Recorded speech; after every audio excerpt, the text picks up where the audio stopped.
Kita bergeser ke Indonesia bagian tengah dari Ibu Kota Nusantara. Ada Friska Clarissa yang sudah bersiap. Selamat pagi Friska, bagaimana antusiasnya di IKN pagi hari ini? Hai Glenis, pagi yang cerah dari Ibu Kota Nusantara menjelang upacara peringatan kemerdekaan pertama kalinya dilakukan di IKN. Saat ini sekitar 7.45 waktu Indonesia Tengah, undangan belum boleh masuk. Karena memang nantinya undangan akan memasuki area ini menjelang rangkaian upacara pengibaran bendera Sang Merah Putih. Tapi kalau boleh saya bercerita, memang ini pengalaman yang berbeda. Karena pengamanan sudah dilakukan ketat sekali. Misalnya saya, untuk masuk ke area ini harus memiliki ID khusus. Bahkan ada tandanya untuk live report itu ada ID khususnya. Jadi sembarang orang tidak bisa masuk ke sini.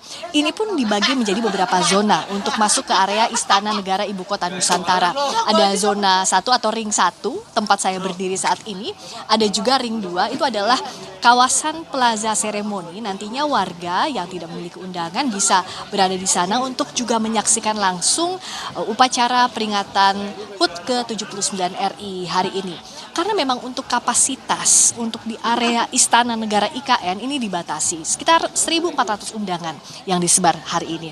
Saya akan menunjukkan bagaimana situasi terkini di Istana Negara Ibu Kota Nusantara jelang upacara peringatan kemerdekaan.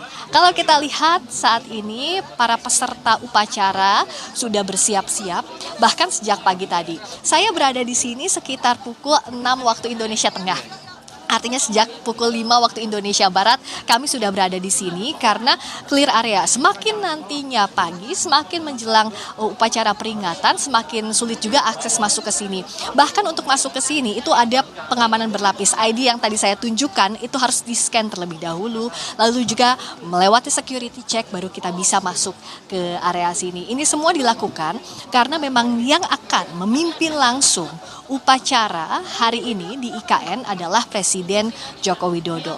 Tadi Presiden Jokowi sudah berada di area IKN, belum di area upacara, tapi sudah berkeliling di sekitar IKN bersama dengan para pimpinan lembaga negara. Ada Wakil Ketua DPR RI, kami tadi melihat Muhaimin Iskandar, dan juga jajaran Ketua DPR lainnya. Lalu juga ada Ketua DPD RI juga ikut mendampingi, berkeliling terlebih dahulu di Ibu Kota Nusantara di kawasan inti pusat pemerintahan, karena kalau untuk presiden itu menginap di istana, tapi untuk tamu lainnya, pimpinan lembaga negara, para menteri itu ada di Hotel Nusantara yang jaraknya juga di kawasan di Ibu Kota Nusantara ini, masih di dekat kawasan istana. Jadi tadi sebelum rangkaian upacara nanti dimulai sempat berkeliling dulu melihat bagaimana perkembangan IKN sampai hari ini, sampai di peringatan HUT ke-79. Terakhir Presiden Jokowi bilang bahwa persiapannya itu masih hampir 100%. Tapi kalau saya melihat di pagi hari ini, para petugas upacara sudah berkali-kali melakukan gladi bersih bahkan untuk jelang upacara, termasuk juga dekorasi. Lalu kita lihat sarana prasarana di sekitar IKN, terutama pengamanan. Bisa dikatakan bahwa upacara sudah siap digelar. Pertama kalinya di 2 tempat. Ibu Kota Nusantara jadi pusatnya tahun ini. Kalau sebelum-sebelumnya di Istana Merdeka, Presiden Wakil Presiden berada di satu tempat yang sama, berbeda dengan tahun ini. Di kali ini Presiden Joko Widodo akan menjadi inspektur upacara di IKN. Sementara nanti di Istana Merdeka akan dipimpin Wakil Presiden Ma'ruf Amin. Yang akan juga nanti mendampingi Presiden Joko Widodo adalah Presiden terpilih Prabowo Subianto, dan juga ada tamu-tamu negara meskipun jumlahnya seperti yang saya katakan ini dibatasi. Tapi yang jelas nantinya rangkaian upacara ini akan berbeda.